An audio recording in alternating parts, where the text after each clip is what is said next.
So, very welcome to Night Wakening workshop. I hope you find it useful. I am doing this workshop for a few different reasons, but I know there's a lot of misunderstanding out there. So, I thought sometimes it's just good to explain a wee bit of the science behind night wakening so we understand it and that we know how to respond with our little ones. So this workshop is aimed at parents, caregivers with little ones from birth to 5 years. We will run for 45 minutes. You're not alone. It can be very exhausting when you're up in the night thinking, I don't know what is going on. So I always like to start with what is happening to help families understand that. And we will explore some of the reasons behind night wakening. So just before I start, I won't say too much about me because I know that's not why you're here, but just to give you a little bit of reassurance, I am Susan Wallace, so I run Settle Petals, and it's been running 6 years. This weekend is our sixth birthday, and I have a background in both social work and education. So my whole adult life, I've supported families in one capacity or another. I just love child development, love research about child development, love supporting families. So supporting families with sleep and potty training has been a really good fit for me. And on top of being a sleep consultant, I also run accredited training to support other people to become certified sleep consultants, potty training consultants, baby massage instructors, and baby yoga instructors. And probably most importantly is I'm a mum of two children within this age group. So my youngest turned 3 last month and my oldest turned 4 the month before. So there's 13 months between them. So I know the realities of bedtime and naps and all those things that come with being a parent. Really important little note at the start. So I have a big thought or a big rule, if you like, and that is if something works for a family, it works for everyone who matters. So my objective as a sleep consultant isn't to try and make everyone follow the same schedule and follow the same bits because we're all different. We all parent in different ways. And your natural parenting instinct is so important. We don't want to lose that. But we are in a real information heavy world. So, as much as I love research, it can be very overwhelming, particularly when there's lots of information that's not always evidence based, lots of very strong opinions. So, you can go on to social media, you can go on a parent group, and everyone has got an interest in wanting to feel validated in what works for their family. But what works for one family doesn't always work for another. So if something works for you and it matches your parenting instinct and your baby is safe, then no need to make any changes. I'm here for families who are thinking, I'd like to know a little bit more about this and how I can make my life a little bit easier within the realms of child development. And the only real rule I have is that safe sleep guidelines are followed. Really important. We could have the whole 45-minute session talking about them. So when I'm talking about sleep, I just ask that you visit the Lullaby Trust website and have a look at the most up-to-date guidelines for little ones on their sleep. So everything that I'm kind of saying today is on the premise and on the basis that you're already following those. So take a little look, really important. So what we're going to do is have a little look at understanding what's going on with night wakenings. Why do some babies seem to sleep really well? And why do some babies not? So it can't just be developmental. So something I see a lot coming up in parenting groups is someone will say they're having difficulty with sleep and people will say sleep is developmental.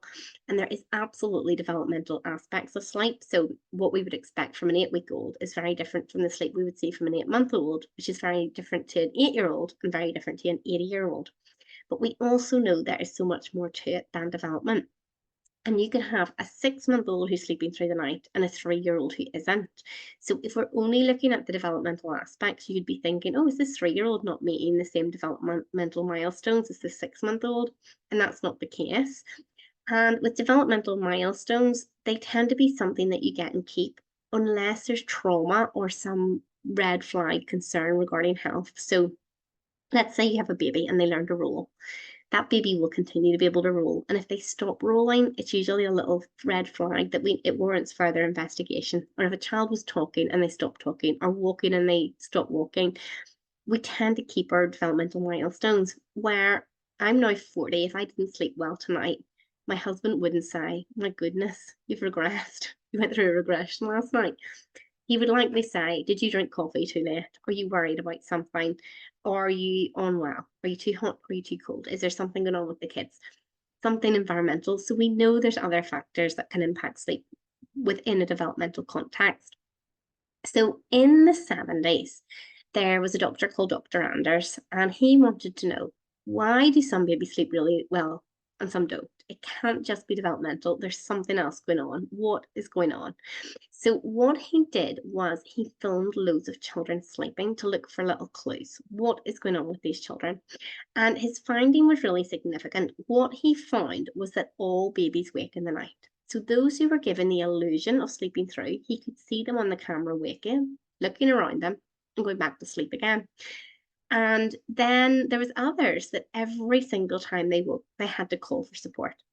Now, any child with an unmet need, so if they were hungry or they were cold or they were sick, they were calling for parents to come and help them. But there were some babies were calling even when there was nothing wrong, and there was others that weren't calling, getting themselves back to sleep. So in his research article document, he called the ones that were closing their eyes and getting back to sleep, he called them self-soothers, and he called the ones who were always signaling for parents the signalers. Now, this is where the term self-soothing comes from that you might have seen on social media, and it is so misunderstood because people often get it mixed up with self-regulating. And that's not what Dr. Anders was saying these babies were doing. These babies weren't dysregulated. They weren't waking up crying and being left till they finally fell asleep. They were literally waking up, looking around, going, oh, everything's fine, and closing their eyes and going back to sleep.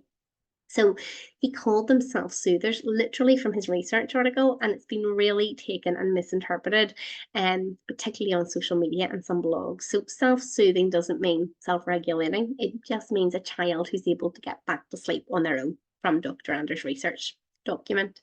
So then he wanted to know, well, why are some babies signalers and why are some babies self-soothers? And so there can be some things that are, relatable, such as temperament and that sort of thing. But he started noticing another little trend, and other research has backed this up as well. So what we now know is that throughout the night, humans go through different sleep cycles. Again, another terminology it's often used, but people don't always understand what it means. So from about 4 months onwards, there are 4 stages of sleep. There's different stages where people go through deep and light sleep. And I'm going to break it down and make it really basic and just talk about 2. Deep sleep and light sleep. And when you're in deep sleep, that's when you get your most restorative sleep. That's where your cells renew, your memories consolidate, the real lovely restorative element of sleep. But sleep is our most vulnerable state as humans. So if you go back to our ancestors, if there was a big group of people all in deep sleep and a big tiger came up, we probably wouldn't have survived very long. We would have been wiped out because we're quite vulnerable if we're in deep sleep. And when we're in deep sleep, we don't have an ear to the world checking our environment. So it's not ideal. If we were in deep sleep all night, we would wake up feeling lovely, but it's not ideal because we might not have always woken up because a threat in our environment could have got us. We're not safe. If we're in light sleep is much less restorative. There are still benefits to it, but we are much more in tune with our environment. And that's because we're checking that we're safe. So the hypothesis is every night humans go through these sleep cycles where some of it's deep, where they get into the real restorative sleep. Then they go into lighter sleep because they want to just be aware their environment's okay. And they might even, between sleep cycles, have a little small period of time where they wake up just to check their environment is safe. So we used to live as an extended family. So let's imagine a threat came in, like there was a fire or an intruder or a wild animal. The chances are that one person in the extended family would have been in light sleep at any one stage, and that could have alerted everybody else. So we have these sleep cycles. So what we know is that babies wake up between each sleep cycle to check they're safe and to check they have no unmet need. So we want it to be that if a baby has an unmet need, hunger, thirst, emotional, needs a hug, needs help with transition, separation, anxiety, we want them to call for the parents. But if they have no unmet needs, ideally, most people, given that you signed up to the sleep workshop, want them to go back to sleep. So Dr. Anders was then like, well, what's going on? So what he found was that children like the same environment to fall asleep the majority of times. So from about 4 months onwards, people like to preference their sleep environment. And there's the environment a human falls asleep in is called their sleep association. So most adults don't just fall asleep when they're tired, because I talk to families pretty much every day on a one-to-one basis, And people only come to me for sleep support if they're absolutely exhausted. Never once has someone fallen asleep talking to me. And it's not because I'm so interesting, it's because they're not in their sleep environment. So most adults, their sleep environment is their bed, their duvet, and their pillow. And it's when they're in that environment, particularly before they had children, that their body went, okay, this is a safe environment to sleep. And that is their sleep association. But imagine it's a really hot night, you kick your duvet off and your duvet's on the ground. You won't wake up right away, but when you go from deep sleep to light sleep and you're going between sleep cycles, your brain will think, am I safe? Am I well? Have I got the same environment I did at the start of the night? No, it's on the floor. So you'll pick it up and put it back over you. And sometimes you need your sleep association. So it's a really cold night, like tonight, you probably need a duvet or you'd be cold. But let's imagine that next week you go and it's on holiday and it's 35 degrees. You will either put the aircon on so it feels like home, so you can put your duvet on over the top, or you will sleep with a sheet. The sheet has no significance.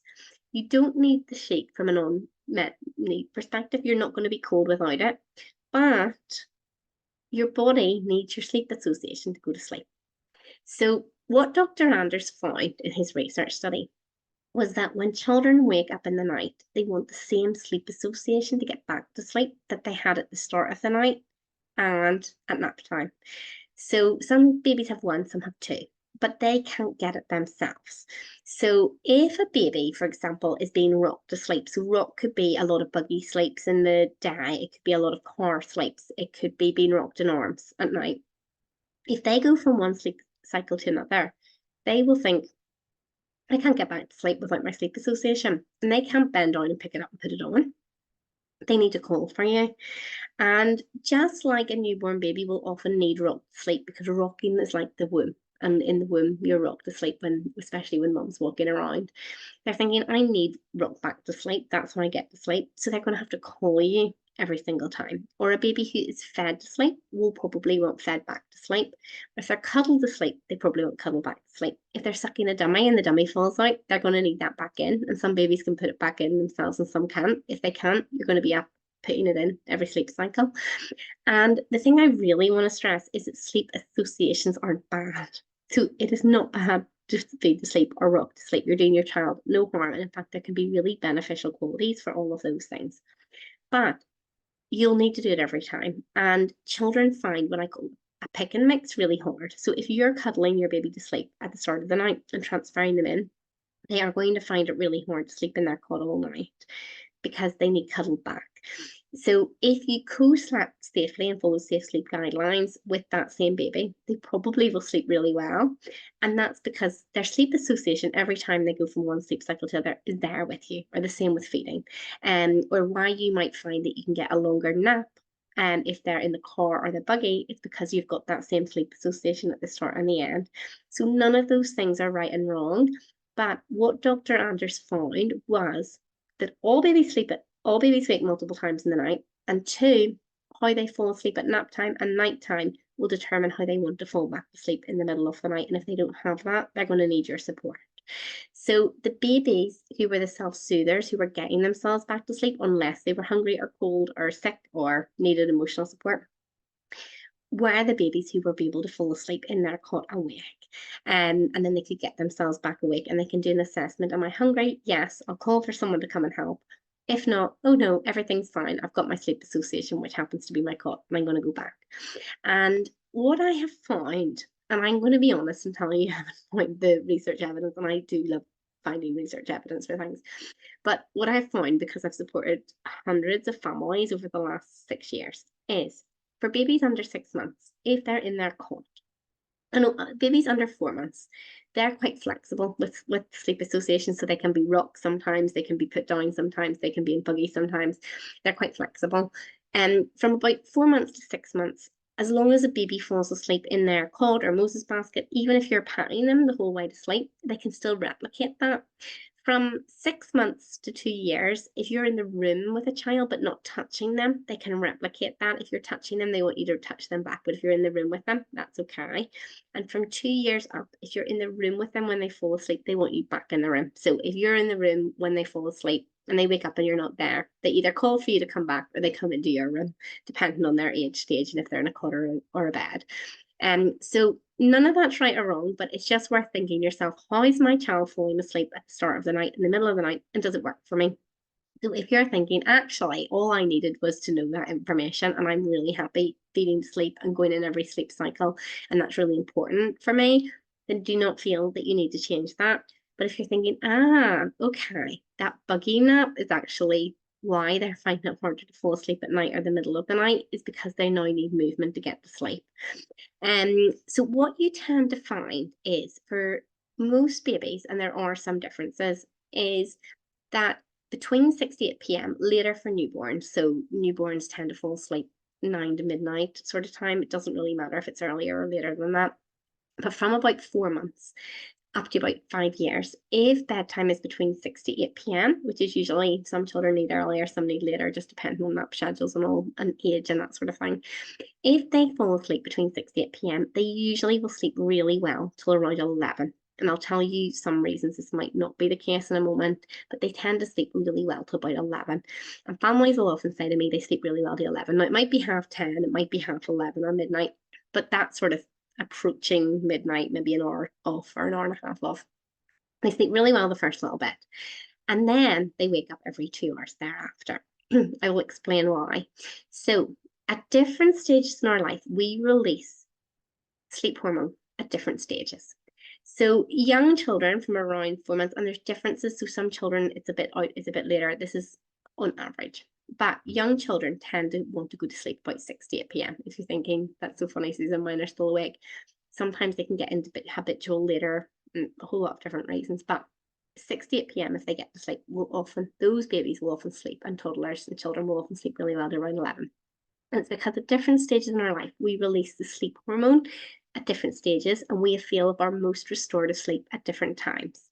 So young children, if they go to bed from 6 to 8, they usually get this little surge of melatonin, the sleep hormone, at that time, and that hormone stays quite high around 11.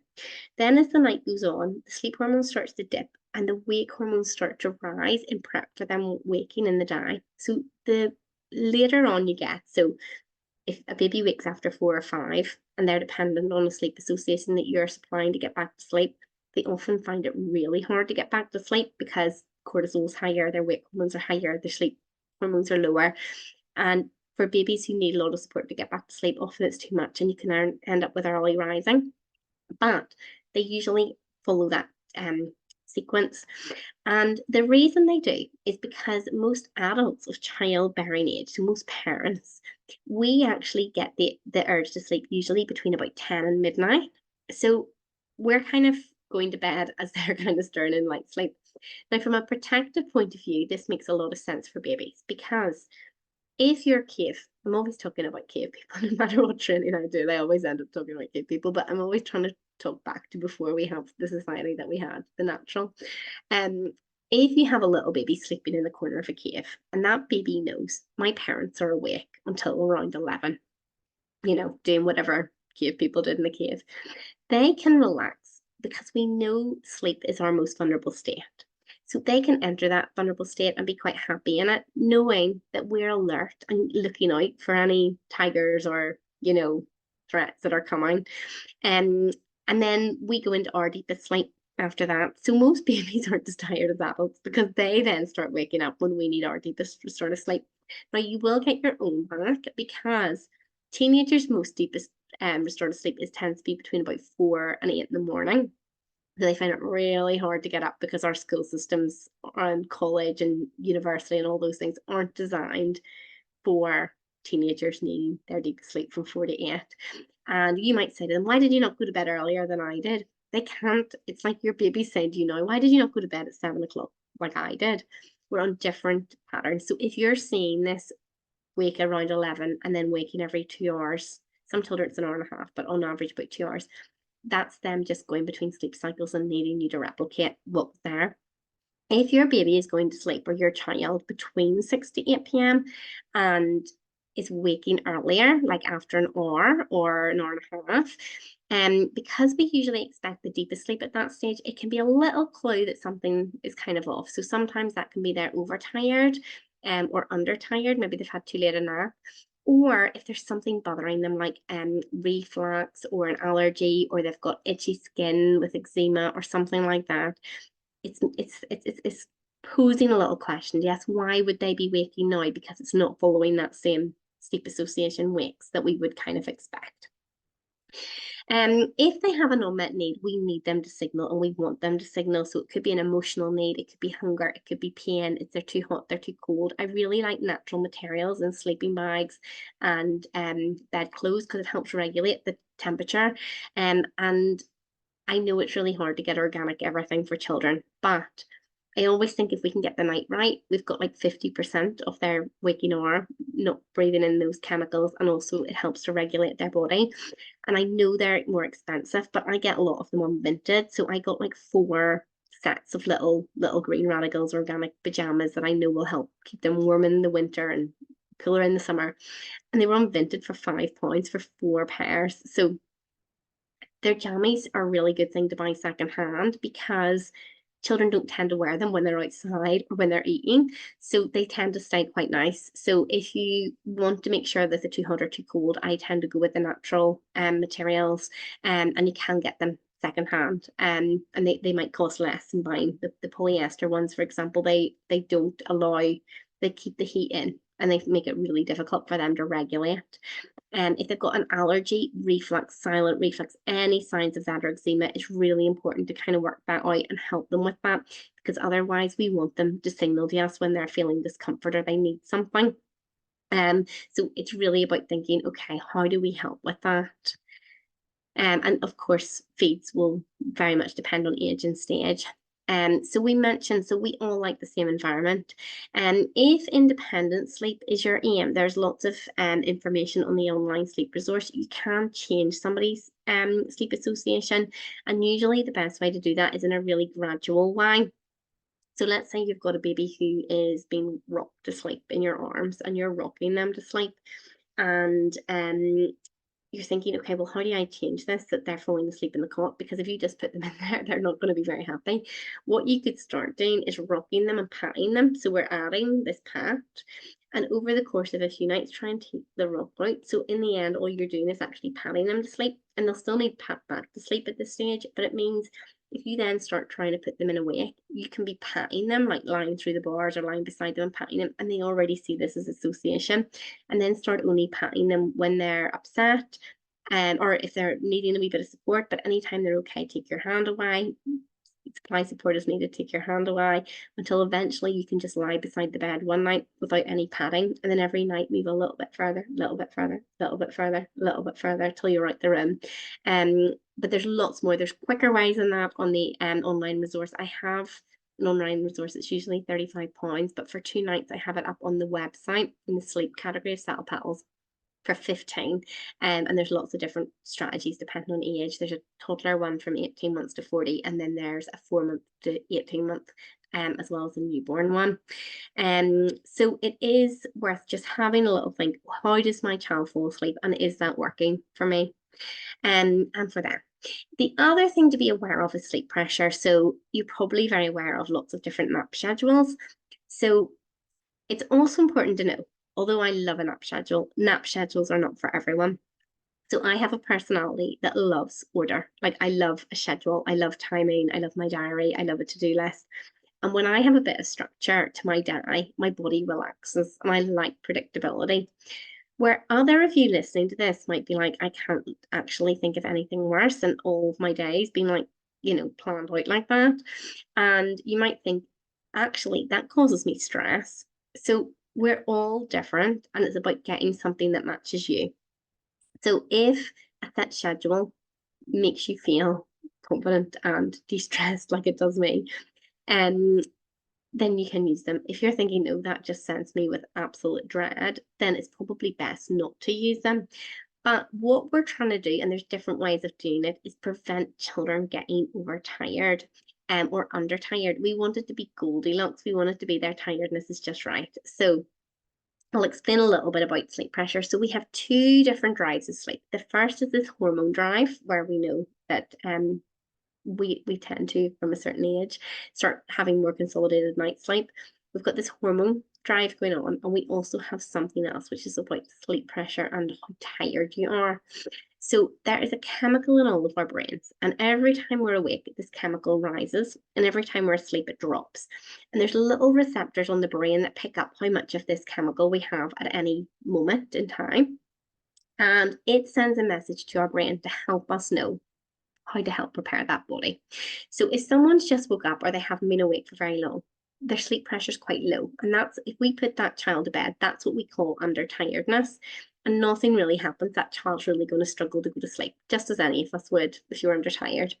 I know if you're on a sleep workshop on a Monday night at 9:30, under tiredness might not be something that you're relating to in your own body very much at the minute, but you know that feeling if you've had a nap too late in the day and then you can't sleep at night, under tiredness. So if you stay awake, sleep pressure will rise, and eventually you'll reach a point that we call tiredness. And at this point, the chemical will allow these little sensors on the brain to know, okay, we have a tired human. It'll send a wee message to another part of the brain, and it'll come back and say, here's some of the hormones that you need to help you sleep.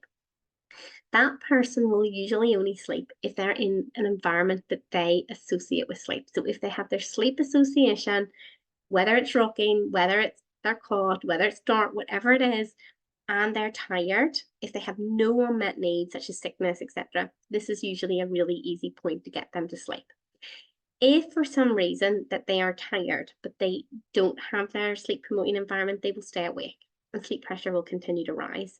And eventually they'll reach a point where actually it's what we call overtired. And it's where the brain says, okay, I wonder why my human didn't have a sleep promoting environment when they would usually be tired. And again, let's go back to that cave that I seem to love to talk about. If you were a cave baby and you're thinking, well, why did I not have, the little, my mum sitting with me, or that element of the cave, or why didn't I have that? The brain might think, well, maybe there's something that's just not right to allow sleep. And I don't want to take any risks because sleeping is the most vulnerable state that I'm in.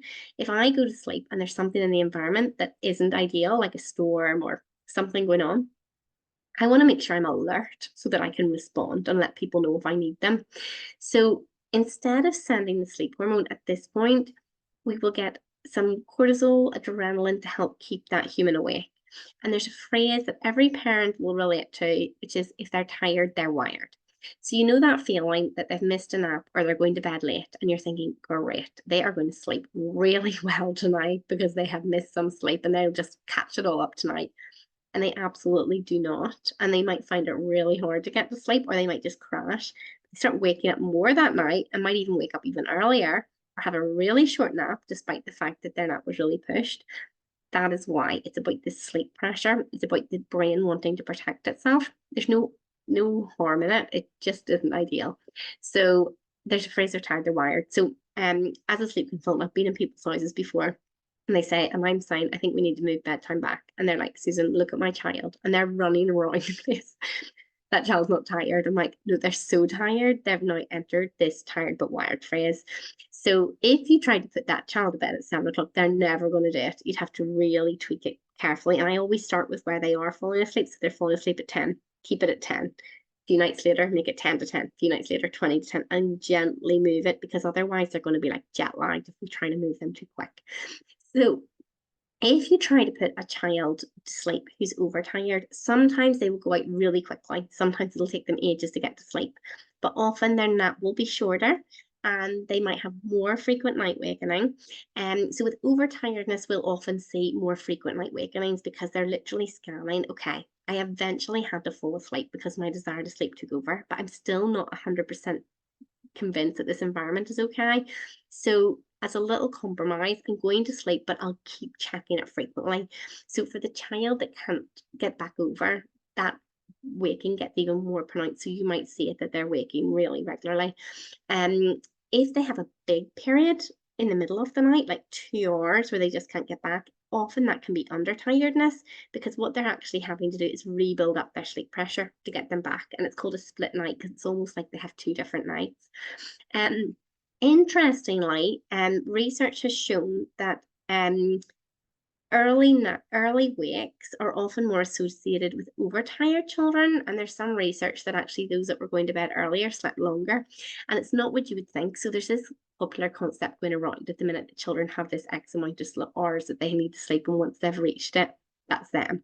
And often people go to sleep consult because they know their child's not sleeping enough. They're saying they're cranky, they're finding their moods difficult, and all of those sorts of things. But we know it's more complex than that. And we actually can see that it's not just if a child goes to bed at 7 and it's waking at 5. It's not as simple as making it 8 and they'll wake at 6. And that's because we know we've got these hormones and the sleep pressure. So the research is actually showing that actually those with the earlier bedtimes were sleeping longer periods of time than those with the later bedtimes. Now, there are some children do respond well to a later bedtime, particularly if their melatonin drive might be just a little bit on a later. So we've got some children who are naturally night owls who prefer a later schedule, and some who are called early birds who prefer an earlier schedule.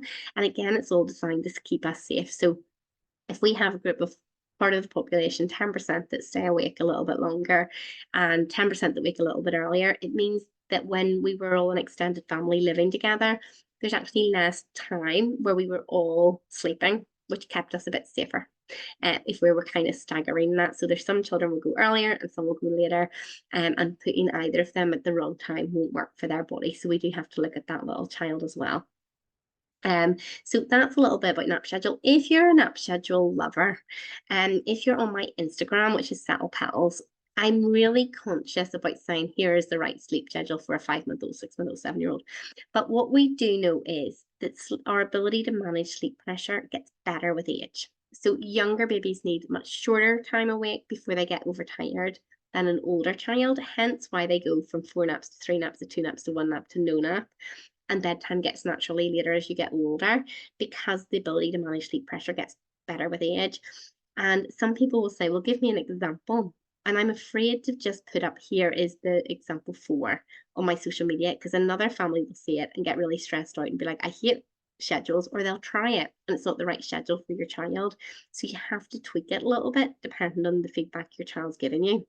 If you want to see how I've gotten around it for those who wanted to be useful, I shared what I use for my son from when he was 4 months old up until he dropped his nap there just a few months ago, just approaching his 3rd birthday.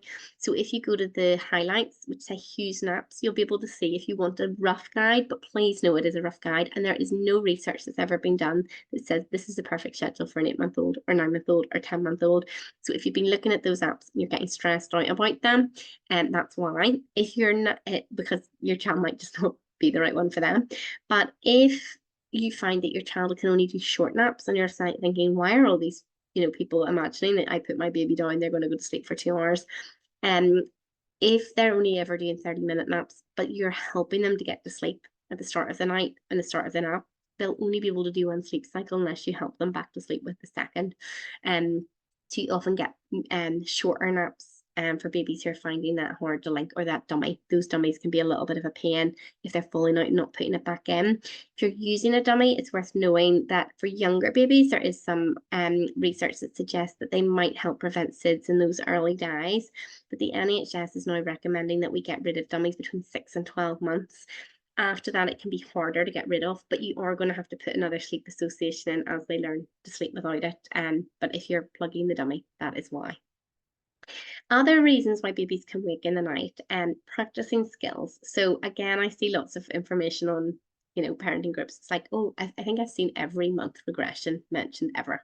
I've seen 5 months regression, 6 months, 7 month, 8. People are always talking about these. At 4 months, there is a significant change in how sleep works. And it's at around 4 months that babies start preferencing sleep association that they want. So we often will see a little change in sleep at that stage. At other stages, there isn't so much this big infrastructure change going on with sleep that's going to impact them. What there can be is stuff going on in their environment that they want to practice in the cot, and that's impacting their sleep. Or it might be things like separation anxiety, which is impacting the ability for them to be left alone, for example, or becoming quite distraught if you're not there. So it's not so much sleep regression, but thinking what's going on elsewhere in their life that's impacting sleep, and the sleep is secondary. So I don't love regression because very few children actually ever experience it. Regression means a loss of skill. And loss of skill is something that we see very, very rarely. It tends to be there's just something environmental impacting their sleep. So, 8 months, for example, is a real time that we start seeing babies practicing. So they start maybe standing in the cot. There's a cute little one in that PowerPoint. Or you might look in on the baby monitor and your child is on all fours rocking, and you're thinking, what is going on in there? And they're practicing that stability for crawling. Or maybe they're babble, babble, babble, babble, babble, babble, babble. The key is to think, what are they practicing? What are they using this space to practice? And practice, practice, practice in the wake time in the day. So if they're trying to stand, get a little box or them over by the sofa and help them practice, practice, practice, practice till they're so tired. Or if they're babbling, sing, sing, sing, sing, sing to them. Or if they're wanting to crawl, get loads of tummy time, lots of floor time in. So if children are in buggies a lot and coffee shops and different things and they're not practicing those things, their only time to do it is night, and then you can start impacting. So think, what are they practicing? So let's imagine if any of you play golf, for example, and let's say you go to the driving range and you've only got 10 minutes, so you're kind of like hitting your swings a little bit, and then you might be at home thinking, oh, I really want to do that drive to practice is really there. Where if you go and do 18 holes at the golf course, you're probably going to sleep really well that night because you've got to practice that skill that you wanted to do, and you're now tired, so you're going to go to sleep. And that's a little bit like it for babies. So if they've only got a wee bit of tummy time, and they're going to go to bed kind of thinking, I wanted more of that. So they will use that time in the cot to do that, which can come away from sleep. Or if it's babbling, then it's the singing or whatever. So that can be quite helpful. Night terrors and nightmares, they are two different things. So the night terror is almost like they're straddling sleep and wake. And the child usually doesn't know that they've happened. And it can be more alarming to the parent because this child is screaming, but it's like you can't get through to them. And it can often be overtiredness, so it's worth just looking at that, but speak to the GP if frequent. If it's a nightmare, they will probably be aware that you're there and they'll usually remember it in the morning, which they won't with a night terror. And it might be thinking, has something traumatic happened, or have they read a scary story and do they need a bit more reassurance? Or is there something else going on there? So with either of those things, if they're going on quite a lot, it's worth having a wee chat with GP and also checking they're not overtired. Other things to consider which can impact sleep is that your child is getting enough outdoor time. So this is something that's really declined over the years. And it's something I'm very passionate about, is getting our relationship with light and outside back. So we used to be really good as humans at, we spent our time indoors when we were going to go to sleep, and the majority of our wake time was outdoors, and our body really likes that. So when you're out in natural light, it helps promote a hormone called serotonin, and serotonin is a precursor to melatonin, which really helps you with nighttime sleep. It also can help with feel good, and it can help promote against, or can help protect against anxiety, depression, all of those sorts of things. So sometimes we don't have enough natural time, our time outside in natural light. And as children get older, they really need that unstructured play outside. So I could do a whole session on that. Massage, really useful for those little ones, and there's research to show that babies who are massaged will tend to sleep better. But massage can be for older children too. Skin to skin, really important. So even if you've got, like I've got a 3 and 4 year old, sometimes I'll be like, let's put lotion on our hands before bed. And we're not doing that full massage that we used to do, but I'll let them, put lotion on my hands and I'll put it on them. And that skin to skin can be really helpful.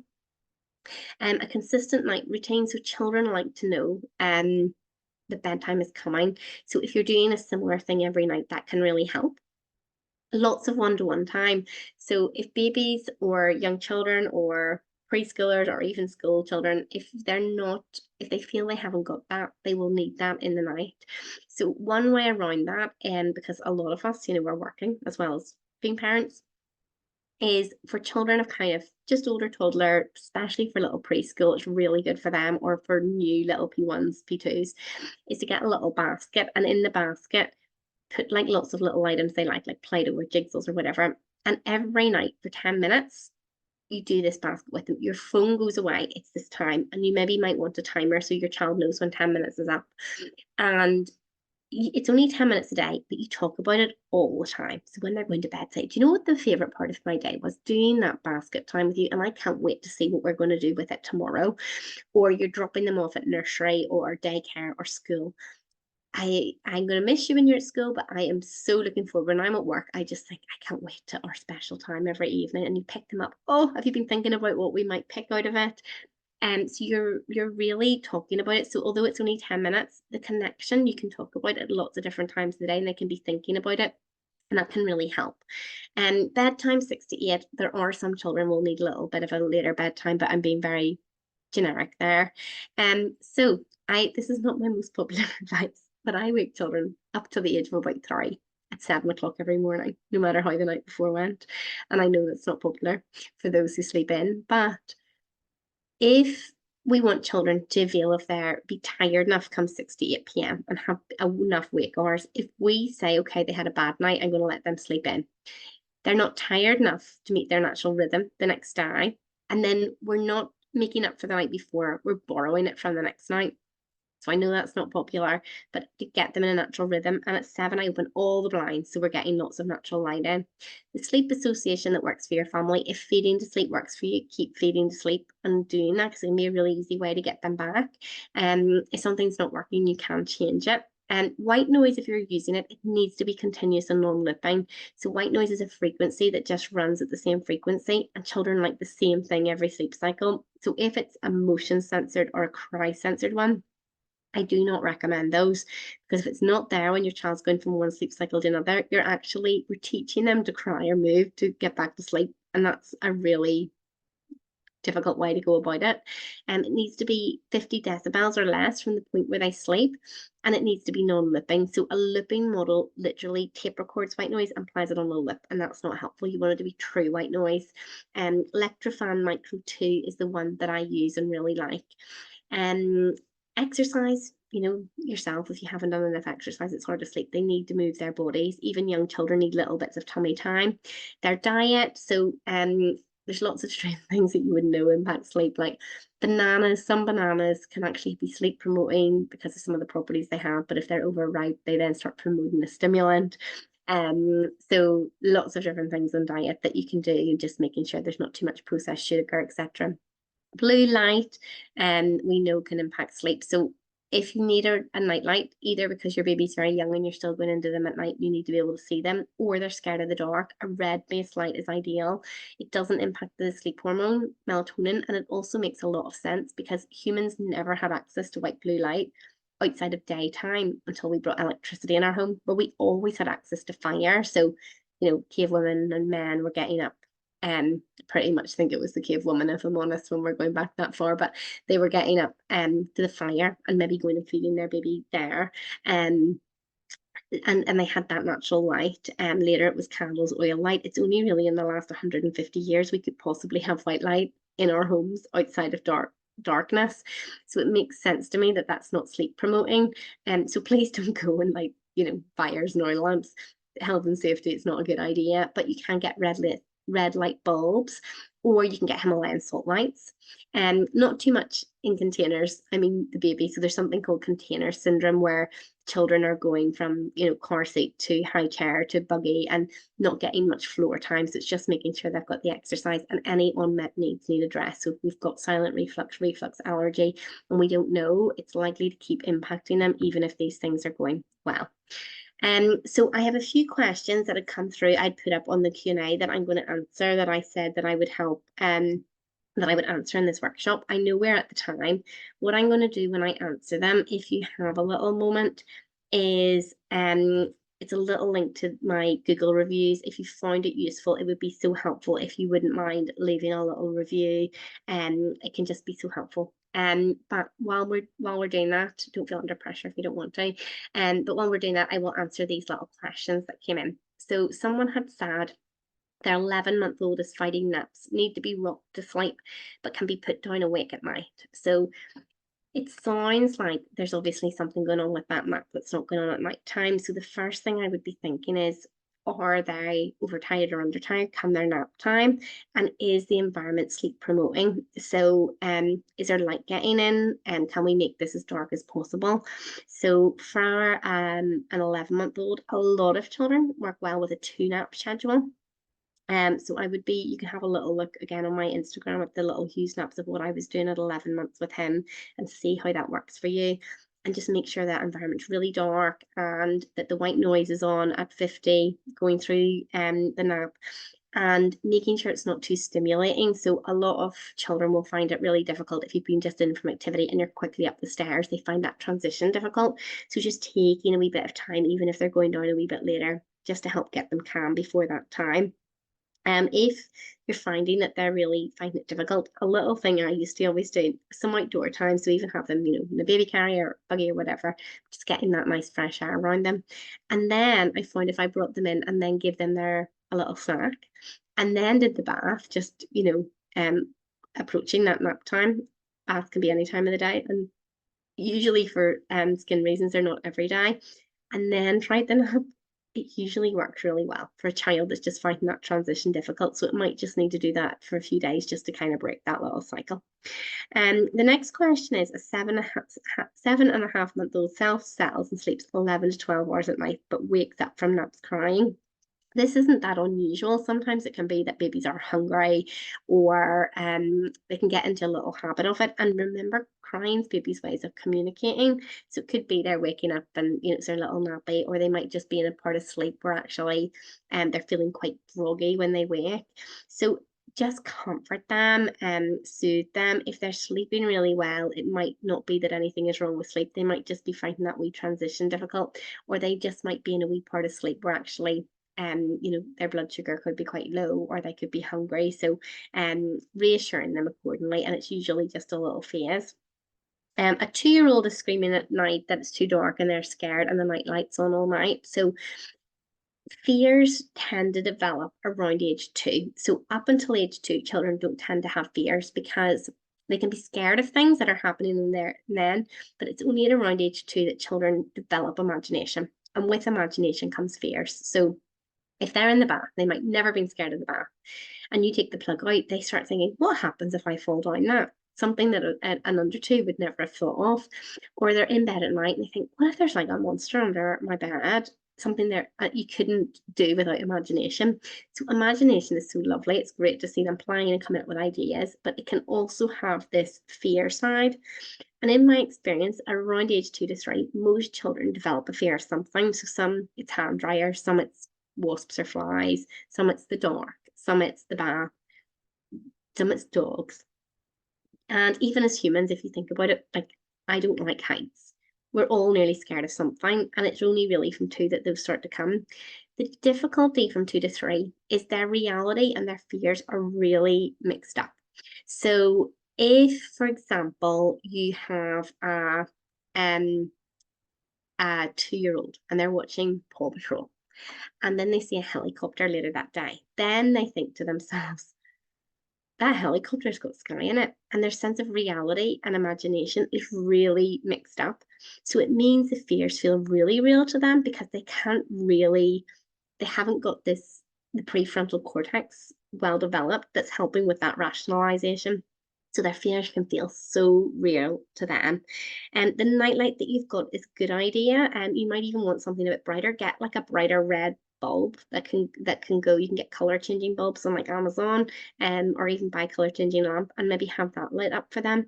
And the other thing I'd be thinking is it that it's too dark, especially if you've got the light, or is that their way of just saying, I'm actually scared to be on my own? And I actually am scared of this, but they don't have the language capacity to really get into what they are feeling scared about. So it might be a little bit about like object permanence. So a really nice book for age 2 is called Oil Babies. And there's these 3 little oils, I don't know if you know it, and they wake up in the night and the mummy oil's not there, she's off hunting, and they're all working through their feelings. But the bottom line is the mummy always comes back. So that can be quite a nice one to read through to kind of be exploring things in a really young age group, or anything of object permanence. So like playing peekaboo, the idea that just because you can't see someone doesn't mean they don't exist, or putting a little blanket over a doll and then saying, where are they? Oh, there they are. So that can be quite helpful. It might be that 2-year-old needs a little bit of reassurance to help fall asleep with someone in the room initially, and then gently phase it out over time. So hopefully that is helpful. So how do I remove the feed to sleep association and using a dummy? So it really depends. There's lots of different ways to do that. With 5 months old, it's really important to stay in the room with them, because babies shouldn't be sleeping in their own rooms up until age 6 or having any of their sleeps. So if you're taking away the sleep association and the dummy, so the dummies, it's recommended from 6 months. NHS recommend if you're using one. So you can either wait or you can support them. So with that little age group, as long as you can be supporting them, like patting them all the way in the cot and all the way to sleep, or starting with feeding them initially, patting their little bums, start removing the feed a little bit earlier, patting them to sleep in your arms, then moving over to the cot and patting. There's lots of information of different techniques depending on your parenting style in the online resource. So up till Wednesday, it's £15 if people wanting more info. We have run out of time, so I hope that that would be helpful. Thank you so much for coming. Sorry that I'm not getting through all the questions, but I know it's past that little stage. I have a little question box on my Instagram at the weekends that you can put questions in. I can't answer individual questions DMs because I just end up getting so many. So what I've done instead is every week I have a little question box up at the weekend, so I can set some time aside and then go through those. So you're very welcome, if you haven't got your question answered, to put that up at the weekend, and I answer it anonymously on story. So people won't know it's you if you want to keep that. So I hope that is helpful, and thank you so much. Thank you.